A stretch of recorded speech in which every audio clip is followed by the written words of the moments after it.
پھر خوش آمدید ناظرین. بریک سے پہلے ہم بات کر رہے تھے ملک اسحاق کی، اور مفتی نعیم صاحب نے بڑی اچھی بات کی. انہوں نے کہا کہ وہ شیعوں کو کافر نہیں سمجھتے، ان سے متعلق کئی غلط باتیں منسوب کی گئی تھیں ماضی میں، اور وہ شاید بلا وجہ اس لیے بھی نہیں تھیں کہ ان کی ویب سائٹ پہ، جو جامعہ بن نوریہ کی ویب سائٹ ہے، اس پہ ایسے فتوے موجود ہیں یا تھے جس میں شیعوں کو کافر کہا گیا تھا. لیکن مفتی نعیم صاحب نے کلیریفائی کیا، انہوں نے کہا کہ اگر ایسی کوئی بات ہے، کوئی فتویٰ ہے، تو وہ کل صبح فجر کی اذان سے پہلے اس کو وہاں سے ہٹوا دیں گے، اور وہ یہ سمجھتے ہیں کہ شیعہ جو ہیں وہ کافر نہیں ہے. تو ایک بڑا اچھا میسج مفتی نعیم صاحب نے دیا. ہمارے ساتھ ابھی بھی موجود ہیں. اب کچھ بات کرتے ہیں ڈاکٹر ذاکر نائک کی.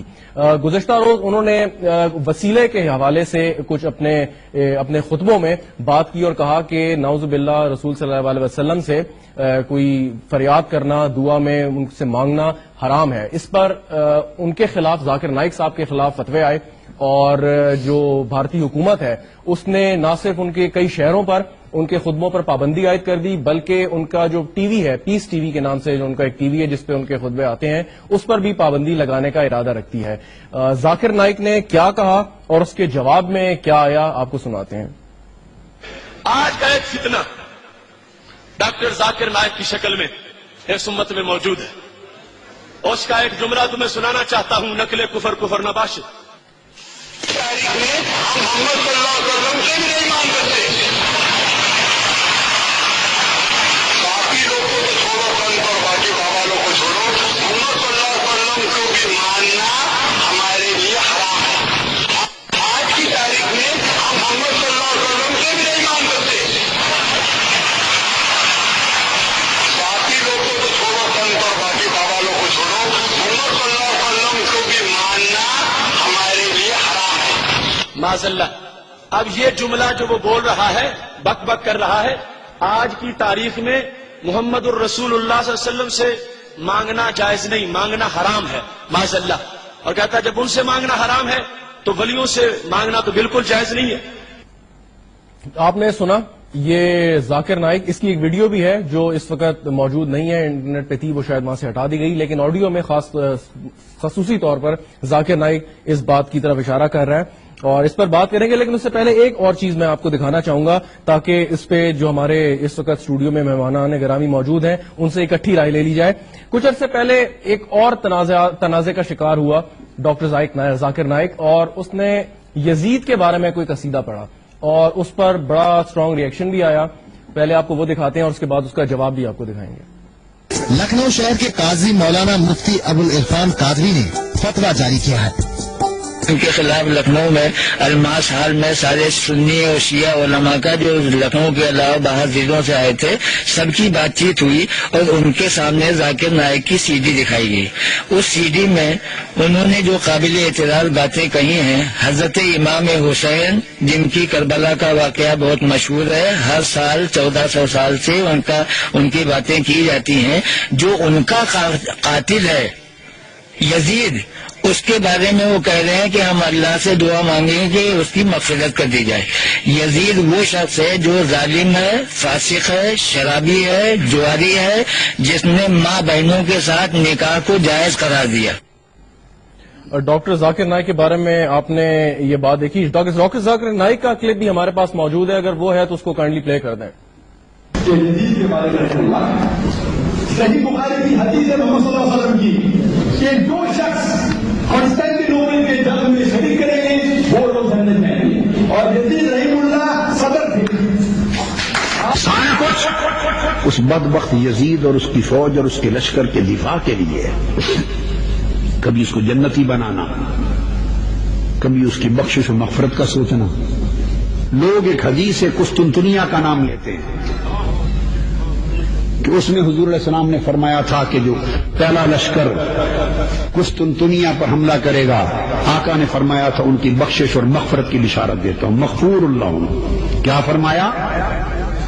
جہالت کی انتہا ہے، کسی نے ان کی گرفت نہیں کی. ایک بخاری کیا کل کتب حدیث میں ایک حدیث ایسی نہیں ہے جس میں قسطنطنیہ کا نام آیا. لفظ آقا نے فرمایا اول جیش من امتی یغزون مدینہ قیصر مغفور اللہ. فرمایا میری امت کا وہ پہلا لشکر جو قیصر کے مدینہ پر حملہ کرے گا،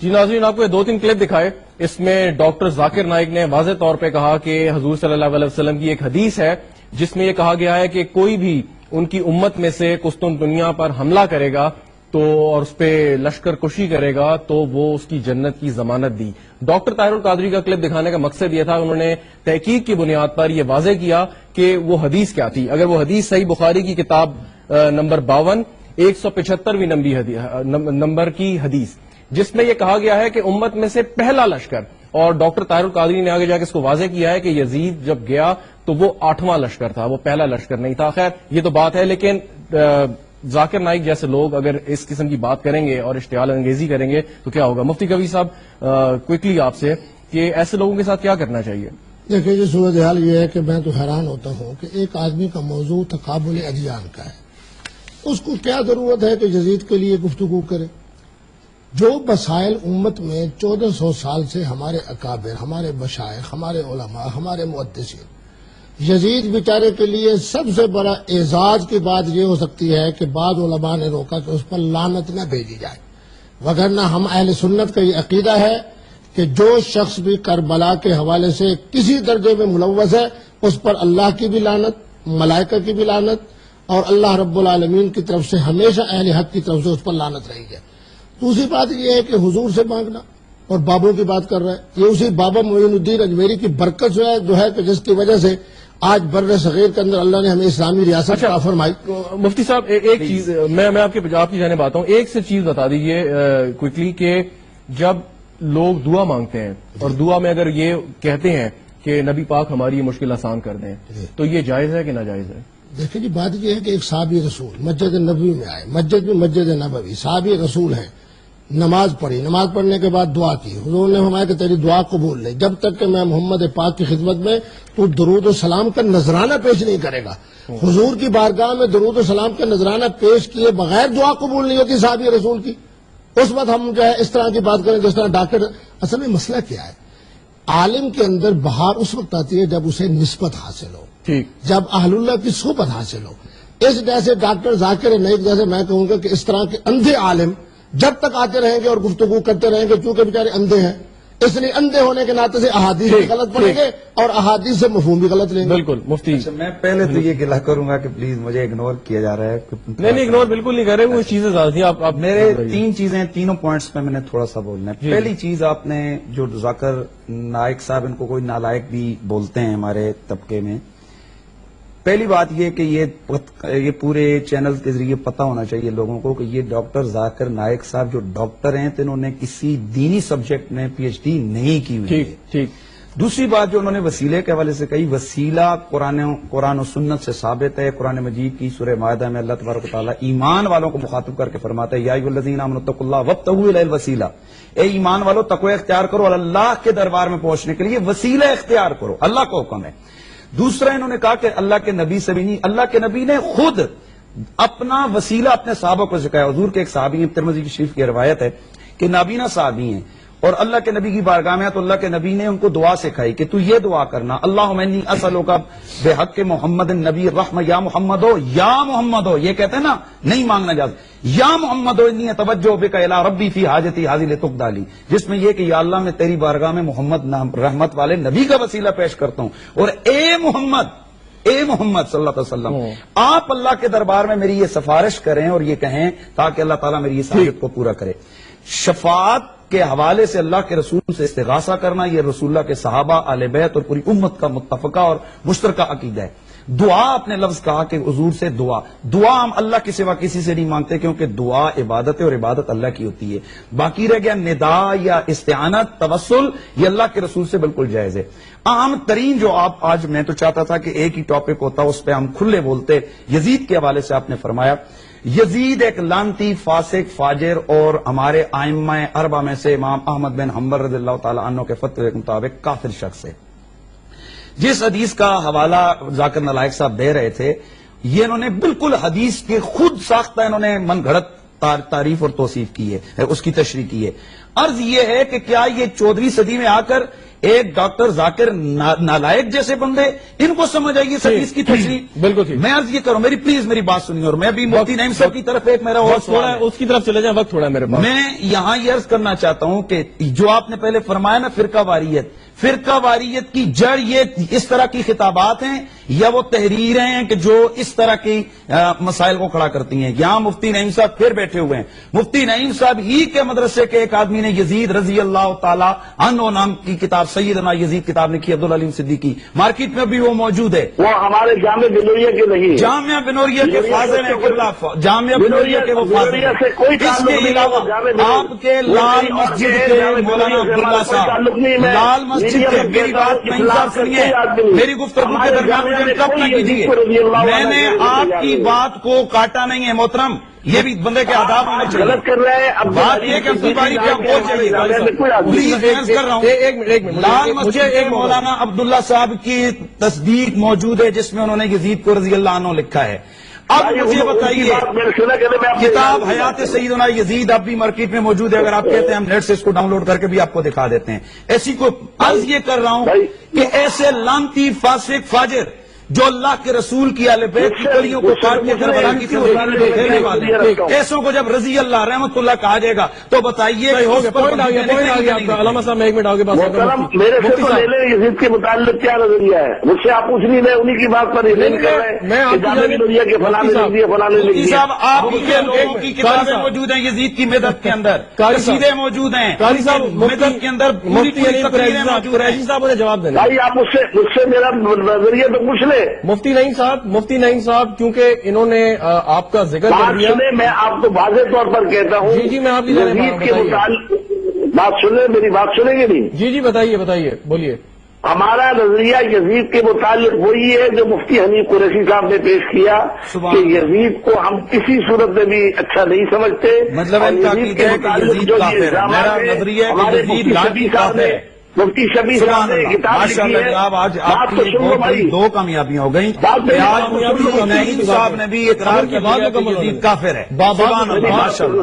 میری بات تو کرنے دینا بھائی. بات مکمل ہونے. مفتی شفیع صاحب نے ہمارے دارالعلوم کراچی کے بڑے ہیں، مفتی شفیع صاحب کے والد ہیں، انہوں نے کتاب لکھی ہے اور یزید کو پلید تک کہا ہے، یزید کو برا بلا کہا ہے. وہ کتاب موجود ہے اور وہ مفتی شفیع صاحب مفتی اعظم پاکستان میں ہیں اور ہم ان کو مانتے ہیں اور اس بات کو بھی مانتے ہیں کہ یزید کو بالکل کوئی بھی آدمی جو ہے یہ نہیں کہہ سکتا کہ وہ اچھا ہے.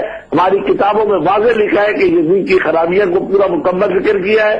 باقی انہوں نے جو بات کہی کہ عبدالعلیم صدیقی صاحب ہمارے جامعہ میں اسلام کا کوئی استاد نہ پہلے تھا نہ ابھی ہے. اگر اس نے جامع بنوریہ کا نام لکھا ہے وہ جھوٹ نام لکھا ہے. میں آپ کے توسط سے یہ کہتا ہوں اس ادارے میں نہ پہلے کوئی آدمی تھا نہ ابھی ہے. لہٰذا ہمارا نظریہ وہی ہے جو عبدالحنیف قریشی صاحب نے پیش کیا ہے. اچھا یہ ماشاء اللہ مفتی نعیم صاحب ایک چیز جو سوال اس موضوع سے تو نہیں ہے، اس سے پہلے کہ میں امین شہیدی صاحب کے پاس جاؤں، ایک میں چیز پوچھنا چاہتا ہوں آپ سے. اس کا اگین میں دوبارہ آپ سے وہی بات کر رہا ہوں کہ اس کا جو تعلق ہے وہ اس موضوع سے نہیں ہے، لیکن خبریں کچھ آ رہی تھیں کہ ملا محمد عمر جو افغان طالبان کا کمانڈر تھا اور خبریں آئی تھیں کہ وہ مارا گیا، اس کے بارے میں تھی کہ شاید اس کے بیٹے نے آپ کے مدرسے سے تعلیم حاصل کی ہے. کیونکہ آپ موجود ہیں تو میں نے کہا آپ سے یہ سوال بھائی ملا عمر صاحب کو میں نے نہ زندگی میں دیکھا ہے، نہ بات سنی ہے، نہ ان کے بیٹے نے پڑھا ہے یا ان کی کسی نسل نے ہمارے یہاں پڑھا ہے. یہ ساری باتیں غلط ہے، اس کا کوئی وجود نہیں ہے. آ کر دیکھا جا سکتا ہے، ہمارے مدرسے کا پورا ریکارڈ ہے 25 سال کا جو ہمارے پاس موجود ہے. اس لیے ہماری طرف نسبت نہ کی جائے جب تک کہ اس کی تحقیق مکمل نہ ہو جائے. ٹھیک میں نے صرف سوال آپ سے کیا. جی شہیدی صاحب. جی اب میں اصل مجھے نماز میں جانا ہے، اس لیے میں نے آپ سے پہلے کہا تھا. مجھے بہت شکریہ مفتی نعیم صاحب ہمارے ساتھ موجود تھے. بہت شکریہ آپ کے وقت کا.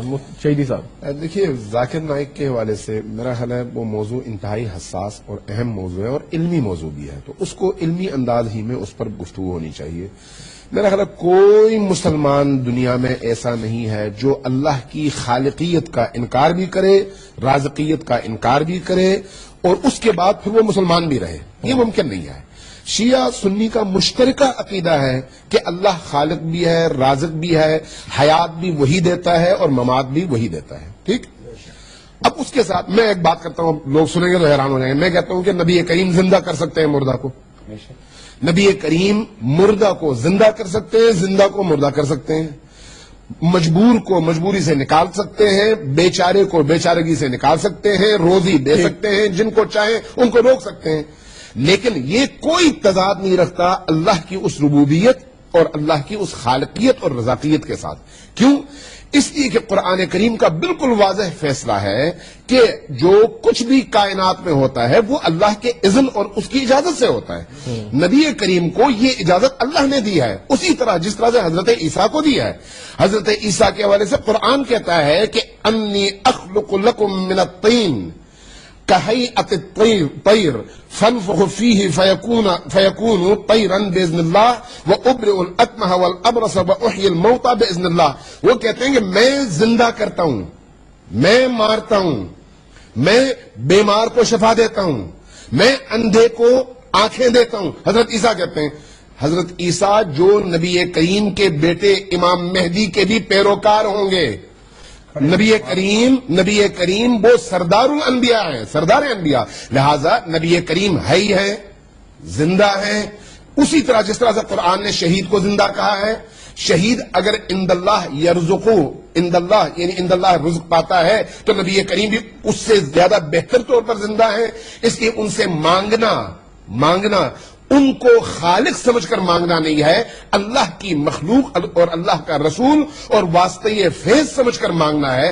اس حوالے سے نہ صرف یہ شرک نہیں ہے، نہ صرف یہ ناجائز نہیں ہے، بلکہ عین اللہ کی عبودیت اور بندگی کا اقرار ہے، اور اللہ تک پہنچنے کا واحد ذریعہ بھی رسول کریم کی ذات بابرکت ہے۔ تو اس میں جو بھارتی حکومت نے فیصلہ کیا ہے آپ سمجھتے ہیں کہ وہ مناسب ہے؟ کیونکہ خود مجھے ان کے فیصلوں کا نہیں پتا، لیکن بہرحال ایسی باتیں جس سے امت مسلمہ افتراق کا شکار ہو، جس میں تشویش پیدا ہو، جس میں امت مسلمہ کے درمیان تفریق آئے، نفرتیں پیدا ہوں، اور خصوصاً نبی کریم کی ذات اقدس کے حوالے سے شکوک و شبہات پیدا ہوں، اس کو ہر صورت میں روکنا چاہیے۔ اور اس میں یہ بھی عرض کرنا چاہتا ہوں کہ ہمارے میڈیا کے اوپر آج ذاکر نائک صاحب جیسے ہی ایسے پاکستان کے جس طرح ڈاکٹر توصیف الرحمان اور اس طرح کے خطیبوں کی تقریریں، کاش وہ بھی آپ کلپ سنا دیں، جو علل اعلان کہہ رہے ہیں کہ نبی پاک کے روزے کو گرا دینا چاہیے، یہ صنم اکبر ہے، یہ بت ہے، یہ بہت بڑا بت ہے، اس کو گرایا جائے۔